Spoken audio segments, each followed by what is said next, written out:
Boa tarde, amigos, tudo bem com vocês? Bom, eu começo a gravar esse vídeo para comentar sobre um artigo que eu publiquei outro dia no meu blog, intitulado Michel Temer confessa que ajudou a Unasul, Foro de São Paulo, a dominar o Brasil através da integração latino-americana de nações, colocada por ele na Constituição. E estou gravando esse vídeo para explicar algumas coisas, que acho que o pessoal não entendeu direito aí, o que eu quis dizer aí, nessa postagem aí, com referência, a um discurso do próprio, então, vice-presidente Michel Temer, na sexta cúpula da Unasul, vídeo esse que está disponível no canal do YouTube do Ministério das Relações Exteriores, e o pessoal não entendeu direito o que eu quis dizer a respeito disso. Bom, eu vou colocar logo em seguida desta fala minha, colocar o trecho do discurso em que o Michel Temer fala especificamente sobre o artigo 4º da Constituição, no qual ele colocou um dispositivo que visa a integração latino-americana. Então, seguem aí para vocês verem. No final eu comento. Específicas, dizendo em palavras finais que no Brasil nós levamos tão a sério essa integração latino-americana de nações que nós não ficamos apenas na palavra. Nós fizemos inserir na Constituição de 1988, e eu tive, digamos, a honra, a satisfação, a alegria de ser o autor desse dispositivo constitucional, que me foi proposto por várias instituições científicas do país, a ideia, no artigo 4º da Constituição, de que nós buscaremos, o Brasil buscará, aspas, e leio o dispositivo constitucional, a integração econômica, política, social e cultural dos povos da América Latina, visando a formação de uma comunidade latino-americana de nações. Portanto, é com fundamento na Constituição brasileira, é com fundamento na estrutura fundante do Estado brasileiro que nós participamos deste organismo, da Unasul e outros organismos que visem a criação de uma nação latino-americana. Bom, vocês viram aí o vídeo aí, não sou eu falando, Vocês escutaram aí, o próprio Michel Temer falando, sobre a integração latino-americana, que ele próprio colocou na Constituição de 1988, ele era um dos deputados constituintes na época, ele colocou, a integração latino-americana, na nossa Constituição, Esse trecho aqui eu faço questão de repetir para vocês. Abre aspas. A República Federativa do Brasil buscará a integração econômica, política, social e cultural dos povos da América Latina, visando a formação de uma comunidade latino-americana de nações. Fecha aspas. Bom, agora eu vou explicar para vocês o que está por trás, desta comunidade latino-americana de nações e o que está por trás, das demais comunidades de nações, que nós temos visto surgir aí, no nosso mundo nos últimos anos. Então, eu vou ler para vocês um capítulo do livro O Eixo do Mal Latino-Americano e a Nova Ordem Mundial, do Dr. Heitor de Paula. Na descrição do vídeo eu publico o link da loja onde vocês podem adquirir esse livro, que ele é muito bom para entender o que está acontecendo. E, bom, vou ler o capítulo para vocês. Capítulo 14, está na página 196. A estratégia dos grandes blocos regionais. A experiência da União Europeia mostrou como é fácil liquidar com a soberania e o sentimento de nacionalidade até mesmo de nações outrora ciosas de suas características, como a França e a Alemanha. O Parlamento Europeu tem poderes de interferir em todas as questões internas dos países membros, com mínimas restrições.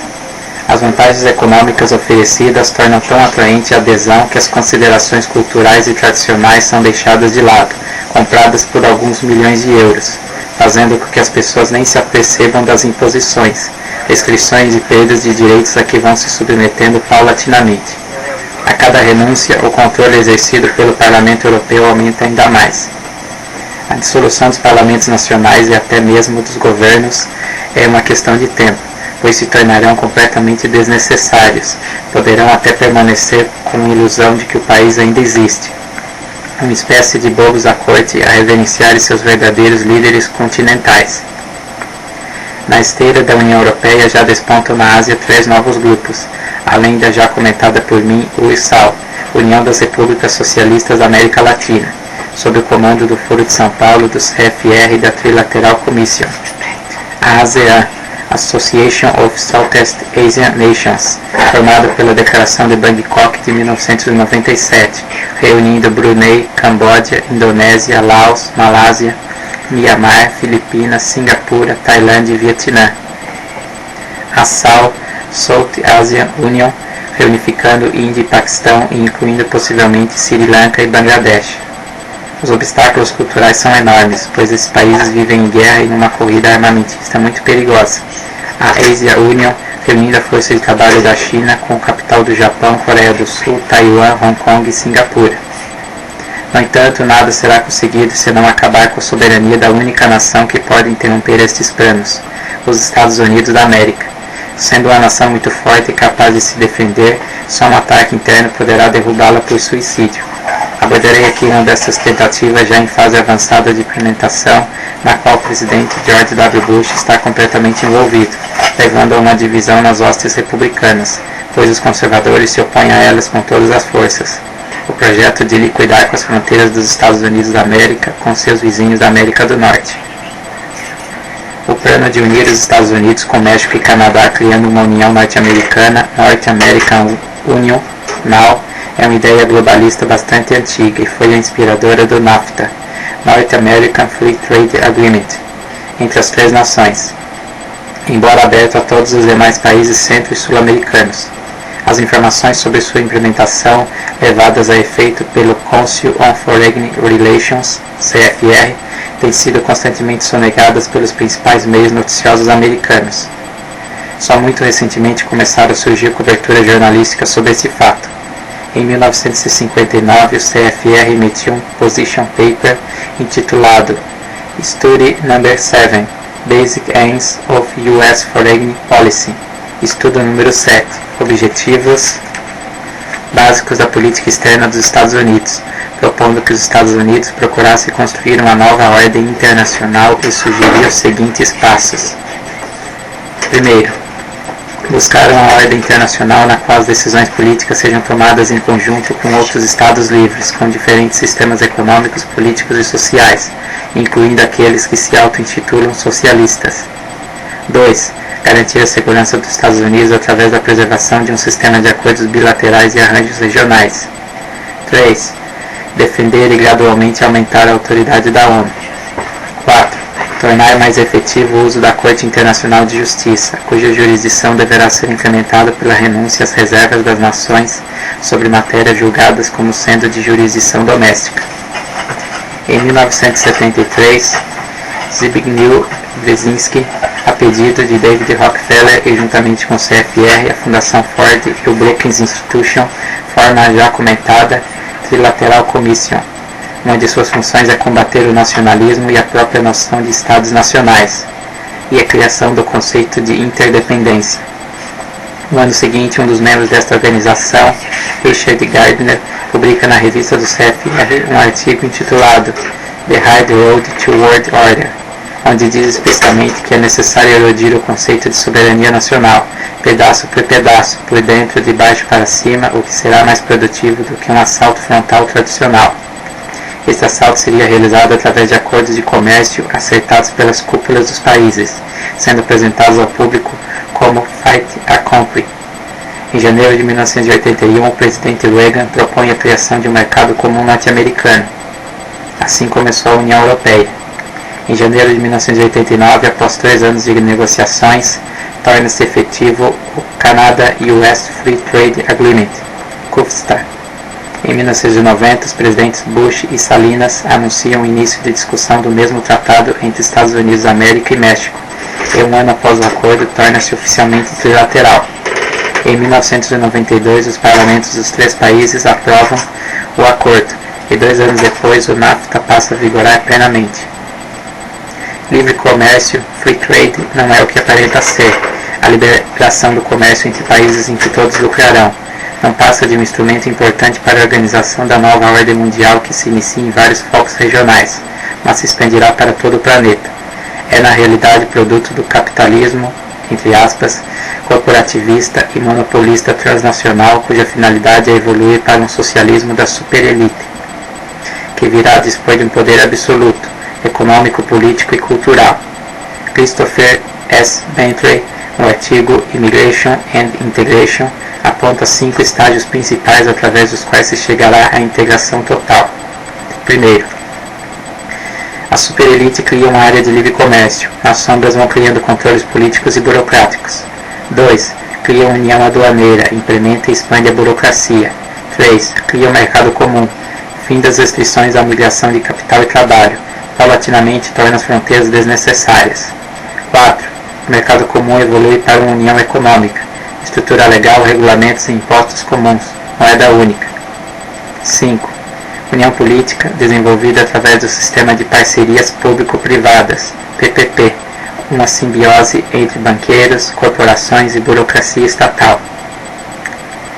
Acrescenta que, abre aspas, não podemos esquecer que até Karl Marx amava o sistema de livre comércio, por sua capacidade destrutiva de quebrar as velhas nacionalidades e acelerar a revolução social mundial, fecha aspas.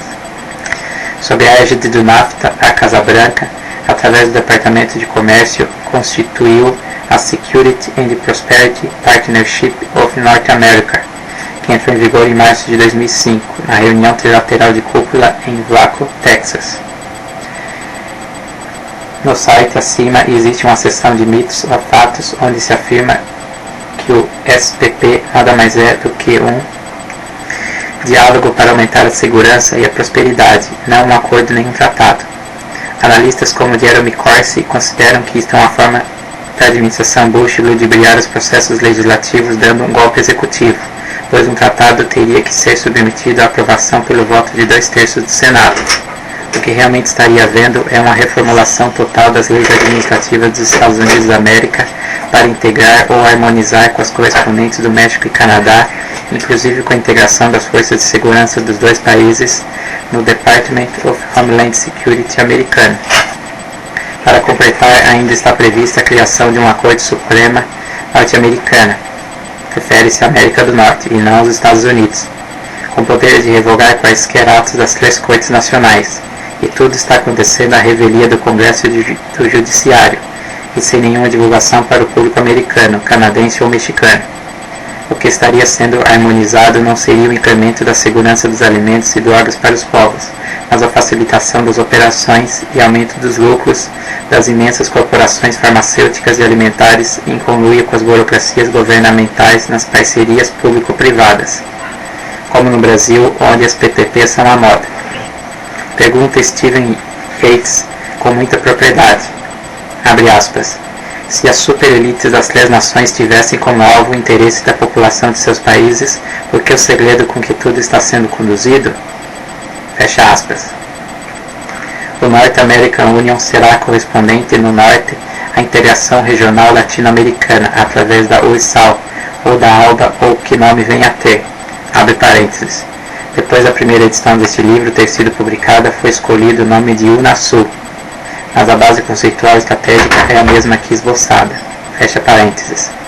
E juntamente com os outros blocos regionais virão oportunamente a se integrar num governo mundial inicialmente comandado pela ONU, mas realmente dirigido pela superelite mundial, a nova classe ou nomenclatura mundial. O germe disto é a chamada comunidade internacional. Bom, pessoal, acho que já deu para vocês entenderem um pouco aí, né, do que está por trás, né, dessas comunidades e nações, né? Comunidades estas, né, do qual o Brasil faz parte, né, através do Mercosul, através da Unasul, através do CELAC, através do Par Latino, através, né, da desejada Corte Sul-Americana de Justiça, né, que também é um desejo, né, de Michel Temer, né, como vocês podem verificar, né, na íntegra, né, desse discurso, né, que eu publiquei um trecho aí acima, né, ele fala claramente nesse discurso, né, da necessidade, né, de ser criada uma Corte Sul-Americana de Justiça para complementar os 3 poderes que são necessários para o bloco sul-americano, porque o poder executivo já tem, é o UNASUL. A UNASUL e o Mercosul atuam como poderes executivos. O poder legislativo nós já temos, que é o CELAC e o Parlatino. E faltaria, né, no caso, o poder judiciário, que é tão desejada Corte Sul-Americana de Justiça, né, para poder encaminhar as questões mais facilmente, né, para a Corte Internacional de Justiça, que já existe e que é um órgão ligado à ONU. Isso é para vocês verem, né, como essa estratégia aí dos grandes blocos regionais, que são verdadeiros embriões da nova ordem mundial, estão avançadas. Ou seja, tudo isso está acontecendo debaixo do nosso nariz e nós não vemos ninguém na mídia, intelectuais, filósofos, debatedores discutindo isso, muito menos no parlamento. Ou seja, acontece aqui no Brasil, aqui na América Latina, exatamente o mesmo que está acontecendo, né, nos Estados Unidos, no Canadá, no México, né, que também estão empurrando essa integração aí dos países goela abaixo aí, né, das populações, sem que elas possam fazer nada para combater isto. E amarrado a isto, gostaria de comentar também a questão da União Europeia, né, que na íntegra deste vídeo o então vice-presidente Michel Temer comenta que, apesar das dificuldades aí, né, que os países da União Europeia enfrentam, nenhum deles pensa em sair da União Europeia. Bom, não preciso dizer, né, que Michel Temer foi desmentido pela realidade, né, que recentemente o Reino Unido, que é uma nação aí, né, cujo povo preza pelas suas liberdades, preza pela sua democracia, né, é a democracia mais antiga do mundo, eles emplacaram o movimento de saída da União Europeia, o Brexit, e conseguiram dar andamento a isso, com o referendo sendo aprovado e agora faltando apenas os trâmites legais, né, para que isso possa ser feito. Ou seja, apesar das imensas dificuldades, né, que nós temos pela frente, né, em relação a essa questão aí da nova ordem mundial, né, de barrar isso, a União Popular ela pode fazer toda a diferença. Bom, esta é a mensagem que eu gostaria de passar para vocês, para que vocês possam estar um pouco mais informados, né, sobre o que está acontecendo. E na descrição deste vídeo colocarei as referências, né, sobre tudo isso que eu falei aí para vocês. Um forte abraço e boa tarde.